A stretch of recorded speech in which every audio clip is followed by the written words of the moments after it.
بچوں، اگر ابھی تک آپ نے ہمارے چینل کو سبسکرائب نہیں کیا تو آپ سبسکرائب کر لیجئے تاکہ ہماری ہر نئی آنے والی ویڈیو کا نوٹیفیکیشن سب سے پہلے آپ کو ملے۔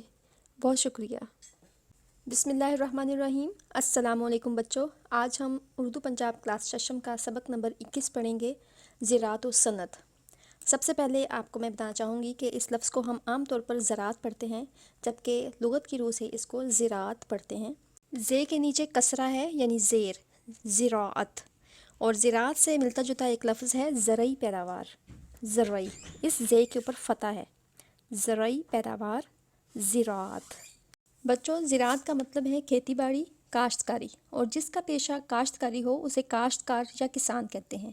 اور صنعت کا مطلب ہے کاریگری، دستکاری، ہنرمندی، یعنی ہاتھ سے ہنرمندی۔ بچوں، ہمارا ملک پاکستان ایک زرعی ملک ہے اور اس کی زیادہ تر آبادی کا ذریعہ معاش زراعت ہے۔ ذریعہ معاش یعنی روزگار۔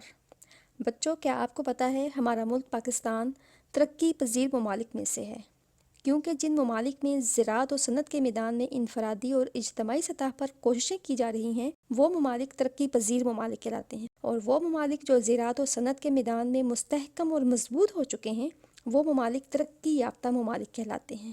بچوں، اب پاکستان میں بھی ترقی یافتہ ممالک کی طرح جدید مشینری کے ذریعے زرعی پیداوار میں اضافہ کیا جا رہا ہے، اور اگر زراعت کے ساتھ ساتھ صنعتی میدان میں بھی برابر ترقی ہو تو دونوں میدانوں میں یکساں ترقی کی بدولت ہی ہمارا ملک پاکستان ترقی یافتہ ملک کہلا سکتا ہے، انشاءاللہ۔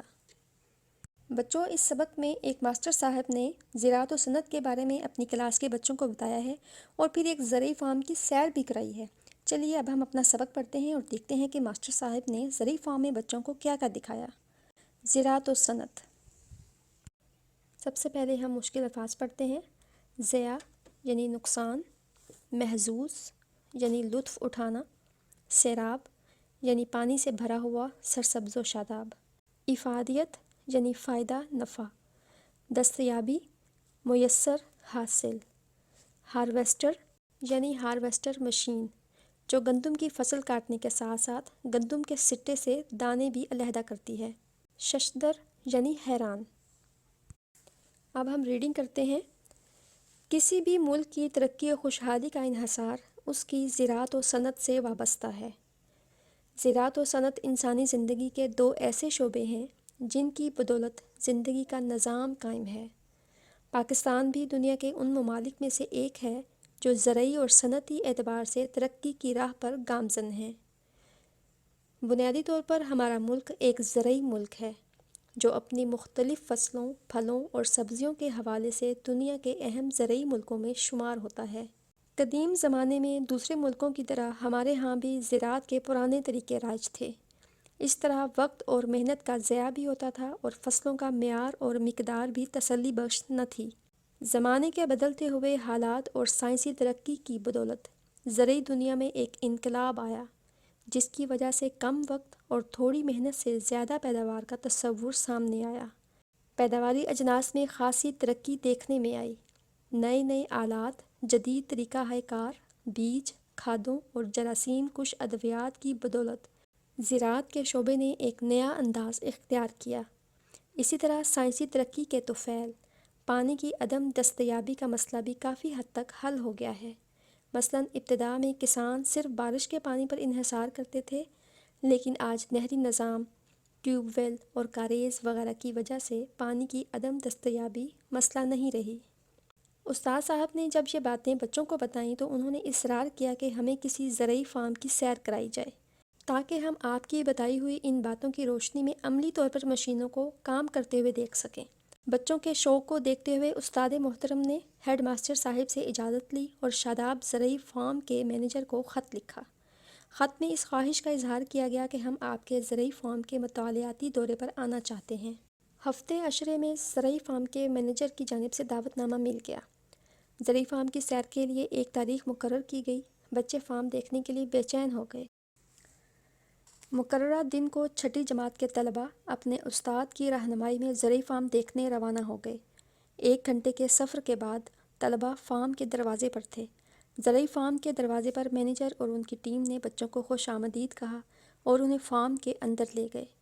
مینیجر صاحب نے 10 منٹ تک بچوں کو فارم میں اگنے والی فصلوں، پھلوں اور سبزیوں سے آگاہ کیا۔ انہوں نے بچوں کو زرعی آلات کے ماڈل بھی دکھائے جو مختلف فصلوں کی بوائی سے لے کر ان کی کاشت اور کٹائی تک کے مراحل میں معاون ثابت ہوتے ہیں۔ مینیجر صاحب نے جدید زرعی اصولوں کی وضاحت نہایت آسان اور دلچسپ انداز میں کی۔ اس تعارفی نشست کے بعد 2 رہنماؤں کی نگرانی میں طلباء کو فارم میں بھیجا گیا۔ ان رہنماؤں نے بچوں کو دکھایا کہ ٹریکٹر زمین میں کس طرح ہل چلا رہے ہیں اور بوائی کر رہے ہیں۔ ساتھ ساتھ وہ بچوں کو پرانے طریقہ کار سے بھی آگاہ کرتے رہے کہ جب کسانوں کو ٹریکٹر میسر نہیں تھا تو وہ بیلوں کی جوڑی کی مدد سے خود ہل چلایا کرتے تھے۔ اس طرح دن بھر کی بہت زیادہ مشقت کے بعد وہ بہت تھوڑا کام کر پاتے تھے، لیکن اب ٹریکٹر کی بدولت مہینوں کا کام دنوں میں کرنے پر قادر ہیں۔ ایک طرف ہارویسٹر مشین گندم کی فصل کاٹنے کے ساتھ ساتھ دانے علیحدہ کرنے میں مصروف تھی۔ ایک رہنما نے بچوں کو اس مشین کی افادیت سے آگاہ کرتے ہوئے اس کے کام کرنے کے تمام مراحل سے متعارف کرایا۔ بچے رہنما کی باتیں سن کر حیران رہ گئے کہ یہ مشین کس طرح سینکڑوں آدمیوں کا کام کر رہی ہے۔ بچوں نے ٹیوب ویل کے ذریعے فصلوں کو زراعت کرنے کے عمل کو بھی اپنی آنکھوں سے دیکھا۔ اس طرح بچوں کو ایک کھیت میں ایسی سبزیاں دکھائی گئیں جن کا موسم گزر چکا تھا۔ بچے ان سبزیوں کو دیکھ کر ششدر رہ گئے۔ ایک رہنما نے انہیں بتایا کہ کیمیائی کھاد، پانی کی فراہمی، درجہ حرارت کو کنٹرول کرکے اور سائنسی آلات کے استعمال کی بدولت اب ہر موسم میں ہر سبزی کو اگایا جا سکتا ہے۔ بچے نت نئے آلات اور جدید طریقہ کار کو دیکھ کر بہت محظوظ ہوئے۔ خاصی دیر فارم میں زراعت کاروں کے درمیان رہ کر انہوں نے انسانوں کی جگہ مشینوں کو کام کرتے ہوئے دیکھا اور ان کے طریقہ کار سے آگاہی حاصل کی۔ وہ اتنے خوش تھے کہ انہیں وقت گزرنے کا احساس ہی نہ ہوا۔ اب وہ تھک چکے تھے، لہٰذا انہوں نے واپسی کا پروگرام بنایا۔ مینیجر نے بچوں کو کھانے کے لیے لنچ باکس بھی دیے۔ مزیدار کھانا کھانے کے بعد وہ واپسی کا پروگرام بنا رہے تھے کہ مینیجر نے استاد صاحب کو بتایا کہ جب آپ نے بچوں کو زرعی فارم کی سیر کرائی ہے تو ساتھ ہی میرے بڑے بھائی کی شوگر مل کی سیر بھی کرتے چلیے۔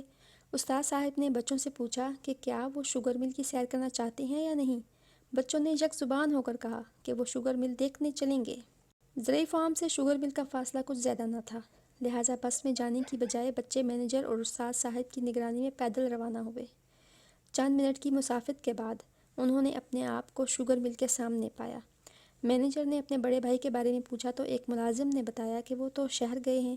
مینیجر نے اس ملازم سے کہا کہ یہ بچے شوگر مل دیکھنے آئے ہیں، انہیں دکھایا جائے کہ کس طرح گنے سے چینی بنائی جاتی ہے۔